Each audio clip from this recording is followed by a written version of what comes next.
Okay, so I wanted to make a video talking about more or less a topic that I saw on Reddit. Somebody was saying, even with years of sight reading experience, they still suck at ledger lines.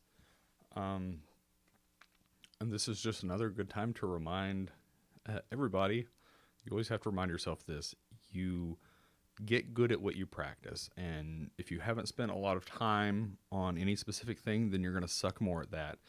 And realistically, most of us haven't spent as much time on ledger lines as we have other things. It's the same problem that you run into with keys. Some keys you just are going to always read less well than others. From a technical standpoint, G flat is a key that's no harder for me to play in than C. They feel about the same to me. But from a reading standpoint, G flat is not easier because I just don't run into it as much. You run into a lot more keys, up to three or four sharps or flats, than beyond that, and so you just don't get as much time practicing those. Even if you're seeking it out, you just can't help that you're going to play more music in the easy keys, and that's what makes them easy. Same thing with ledger lines. You just don't see crazy ledger lines as much as you see stuff in the meat of the staff. Um, and you especially don't see them in isolation. Now, more to this point about how uh, you get better at what you actually work on consistently. My wife and I both have some examples of this. One really striking one between us is that I grew up playing trumpet and she grew up playing clarinet primarily. And so the lowest written pitch for a trumpet is F sharp. The lowest written pitch for a clarinet is E. That does not seem like it's a huge difference. But she's way more comfortable down to that E. And for some reason, even though it's just this one step away, it's just one extra space below a note I can read well, my brain just gets.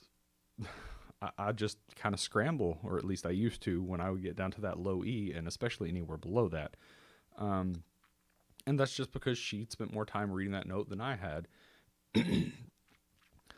But now, we have noticed lots of things where we get better at various things because we spend time doing them.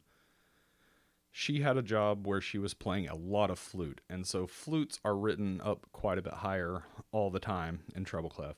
Um, clarinet plays high, but it's usually not written above G, but flutes are regularly written up to the C, the ledger line above that. So I couldn't tell you how many ledger lines, we're talking high C is this ledger line, two ledger lines, and that's the C that flutes are written up to all the time.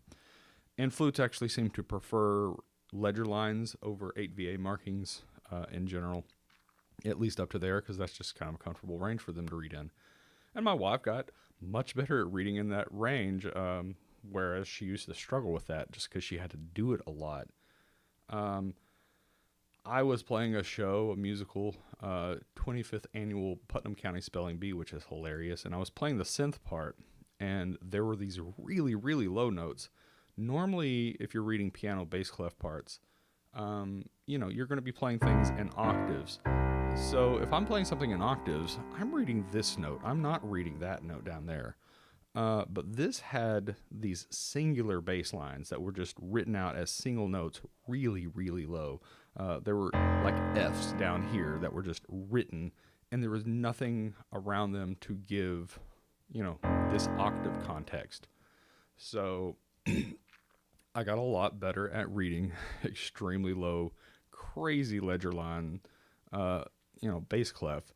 Now, what I will say is that I'm rusty at that now. I'm not as good as I used to be at that because I haven't spent as much time at it.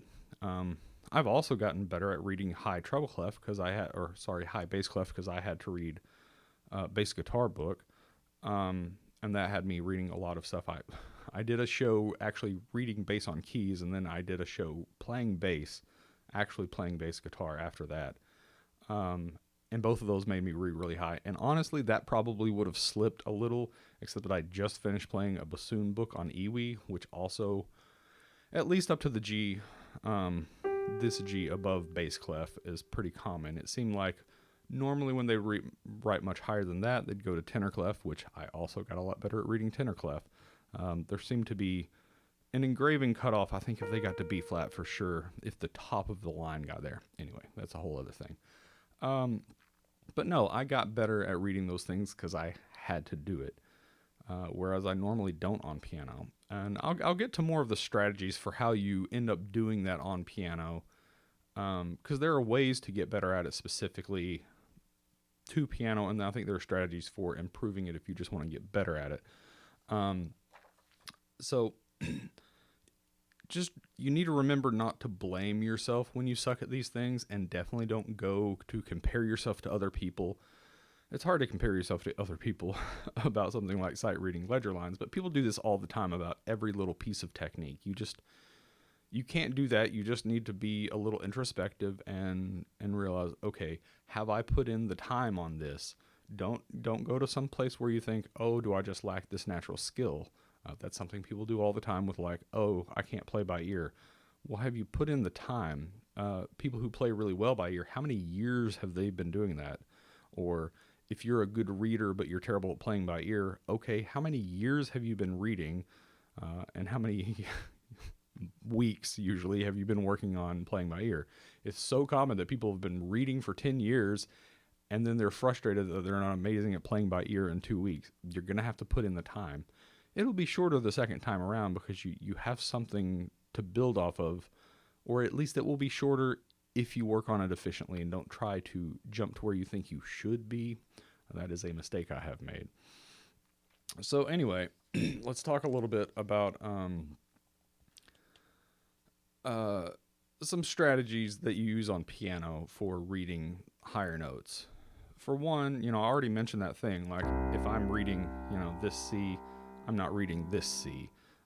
Same thing here. I'm not reading that C way down there that you probably can't see. I'm reading this C. You see octaves a lot. You get to, in your lower left hand, you get to see octaves a lot. You'll get good at seeing this interval. So you need to be able to recognize intervals. An octave is a pretty big one, but you see it so much, you'll get better at recognizing it. Another really common one in your left hand, you'll see a lot of 1, 5, 1 as far as scale degrees. So you've got a fifth on the bottom, a fourth on the top. You see this a lot. It's just an octave with the fifth in the middle. And you get good at seeing those sort of shapes. As you get into the treble clef, really high treble clef, you're going to see a whole lot more, triad shapes, stuff like that. And then it's the same thing up here. If I have this chord, I am reading this note. I am not reading that crazy high C. I'm reading this E, which is already high. It's ledger lines, third ledger line E. But I'm not reading all these notes. I see the shape of this. Now, to add on to that, I also have to think in context of the key that I'm playing in. Having a little bit of theory knowledge helps a lot because, for one, you just need to know what key you're playing in to know what sharps and flats are going to happen, but also that's going to help you be informed about chords that are likely to happen. So if I'm playing in the key of C and I see this crazy high chord, okay, I probably have 5 chords and 4 chords, right? So G's and F's, those are things I expect to see. So I'll sort of be primed to see those shapes more quickly. So that little bit of theory will really help you bridge the gaps up there. Just read the notes that are comfortable and then use intervals and theory to fill in the gaps around that. So those are things that are really useful specific to piano. But they'll get you, I don't want to say they'll get you in trouble, but they will have their limits. Like I mentioned, when I had that Putnam County Spelling Bee book, suddenly I have these crazy low notes in bass clef without any anchor around it, which I'm used to seeing. Let me go back to that for a second. Speaking of those anchors, they don't always have to be harmonic. A lot of times you have this stuff going on. So it's not always a note right above it. It could be happening somewhat melodically. And if I saw like a line, that was, let's see, it was descending, a big descending arpeggio, right? Something like that. Okay, that was a C major arpeggio. So if I can't read this note, well, I probably know what it is, right? It's probably a C because I was already playing that. Same thing in the upper register. You get to where, the context of what's happening around really helps. Anyway, so where was I? Yeah, those are things that work really well specific to piano.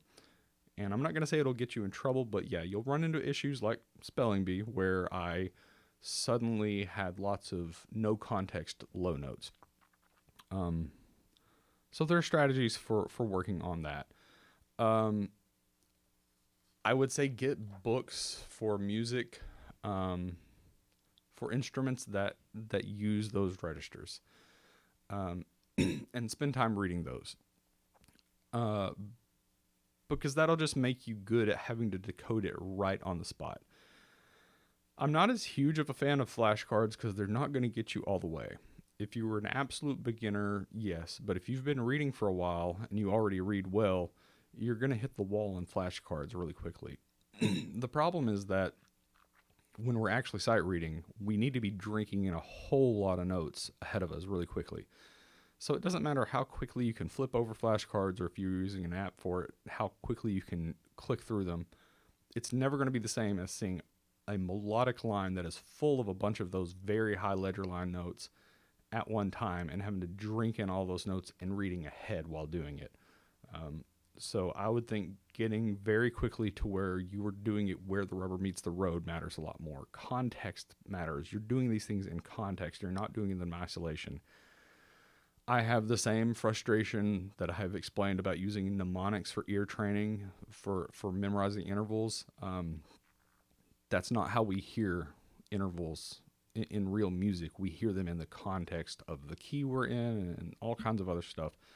Basically, you need to work on things in actual musical context. So working on actual music that includes those would help. So the recommendations I would have for high treble clef, flute is the really easy one to go for. You could also probably go for violin. I haven't done a lot of that. I just have flute books around. And you know, you can look on somewhere. I'm sure you can find some like really old method books on like IMSLP. If you have a subscription for Scribd, there are some great resources there. For low treble clef, it's a little harder. You know, I mentioned clarinet, and I'm thinking clarinet is probably the lowest you're going to find, except that they spend a lot of time, you know, in their mid and upper register. Maybe if you found something specifically for bass clarinet, for extremely advanced bass clarinet music is going to assume they have a low C extension, and that'll extend the range even further. And if you didn't know, bass clarinet is written in treble clef. I could not tell you resources off the top of my head, so I'm just thinking theoretically that would be the best option, but still, those things are going to be written higher. It's hard to find specific monophonic instrument music just in the super low treble clef. High treble clef is a little easier, high bass clef is easier. Bassoon, which I just did a lot of, trombone, cello. Those instruments do have the problem that they tend to switch to tenor clef when they get really high. But you can probably still find a lot of stuff in relatively high bass clef, higher than you're actually going to see for piano. G's and A's, you know, I rarely see ledger line in bass clef that gets up to like a B flat or a B above the bass clef. It happens, but almost never. It's usually one of those things where you're going to have context because you're playing chords in this register. If this was written in bass clef, they're chords. You're going to read this E. You're not going to read all these other notes. It's the same idea as treble clef. And then low bass clef is really hard. The thing is, that music will usually have an 8VB written in, or instruments like bass and tuba, they sound an octave lower than written. And so the 8VB is built into their music, so they're not regularly going to be written even further down into the extreme low registers. Really advanced tuba music can go down there really low into the pedal register, but you're not going to find a lot of music actually written like that. And I suspect they probably would just use 8VB anyway, just from an engraving standpoint. Of course, you know, if I didn't know any better, I would think that flutes would use 8VA, and they don't like it as much. Until it's just screaming. The other trick would be, this one's kind of weird. I'll try to include a little visualization here. So try to mentally interpose a clef onto the clef you're reading. Okay, so if you have a treble clef, right? And think about you're reading treble clef. You're at the top of treble clef. You've got a G is on the top, right? Anyway, you go up to C. That's 2 ledger lines, 3 ledger lines E. Now we're starting to get into a crazy place. But you can imagine another treble clef starting there because this E is on a line. This E is also on a line. So what you can do is just imagine an imaginary treble clef up here, and then you've got your every good boy does fine all the way up there, right? It's a hard trick. It's something that it takes brain power to do that, and it's only training wheels. At some point, you'll get to where you just recognize those ledger lines, but it really does help you that you can sort of use this E as an anchor in the extreme high treble clef, and then just think of that treble clef over the top of it, another treble clef on top of the treble clef to help you kind of fill in those gaps until you get comfortable reading those ledger lines. That also works between treble and bass clef, but probably only for monophonic instrument reading if you're using some monophonic instrument reading to sort of help you with a reading deficit of ledger lines. So let's say you're reading a bassoon part and it gets really, really high. Well, once you're at this C, middle C, that's just the line on top of bass clef, but it's also the line below treble clef. So if you're reading a bassoon part, it's just bass clef. You interpose a squished treble clef. You're basically thinking of a grand staff. You're just compressing it so that that C is right there in the middle, which is where it actually exists. And then you have a treble clef above that. So that works for that. It's a little trickier in bass clef. Even off the top of my head, if I had to do it off the top of my head, I can't tell you exactly where to do it. You could do it. You could do the same thing where you interpose a bass clef down at the bottom of your bass clef. I guess B is where you could start to do that. From the B is where you could do that. I just had to do it when I was doing that show, but I could see how that would work if you needed to work on that. Honestly, it's not something I run into a lot with crazy low bass notes. And honestly, there's almost always context. Even if I don't have chords, I had an octavo I had to play where the lowest note was a low D, this one, right? And the song was in D. It was the last note. I had a pretty good idea of what the 13 or whatever ledger lines that was trying to say. So context will fill you in there. But like I said, it's hard to find bass clef specific stuff. But no, those are just things that'll help you get from a point where you're sort of decoding it slowly or using the tricks, the anchoring tricks, to where you can do it more quickly. And so the faster that you can read those notes individually in monophonic music, the faster you're going to be able to read them in piano music. I will say that if you're trying to do the smashed grand staff thing, when you're reading actual piano music, that's going to be weird because you have a treble clef up there. So if you're trying to think of another treble clef under the middle of it, I don't think that's a great idea. Although I do something like that for transposition, but that's a whole other thing. But yeah, you'll just get a little faster at recognizing those things, and you'll stop needing all the mental scaffolding, and you'll be faster at doing it. But always remember, it's just an issue of if you're bad at something, did you put in the time to work on it? And if you still suck at it, was the time quality? Were you practicing and doing it the wrong way? That can happen sometimes, but usually it's just that people don't put in the time relative to other things they do. And that's not a judgment issue. That's just an issue of you have to be honestly self-reflective that, the reason I'm bad at this is because I haven't put in the time. And in this case, with reading, that's not even a thing where it's like, you neglected it. It's an issue of there's not that much music written that specifically requires you to read extreme ledger lines. And so, like I said, I've gotten really rusty at the really low stuff because I don't run into it. And I'm only still good at the high bass clef because I just finished a show where I had to do it a lot. I'm not super great at crazy high treble clef stuff. My wife's way better at it because she plays woodwinds that are up there all the time, and especially when she's playing flute, it's up there a lot. Um, I'm better at reading bass clef than my wife because she doesn't spend as much time with it. That's just how those things work. So music is written the way it is. You're going to run into less awkward keys. You're going to run into less crazy extreme registers. So you're just not going to be as sharp at those things unless you have a job where you are consistently playing a ton of that stuff all the time. So go easy on yourself.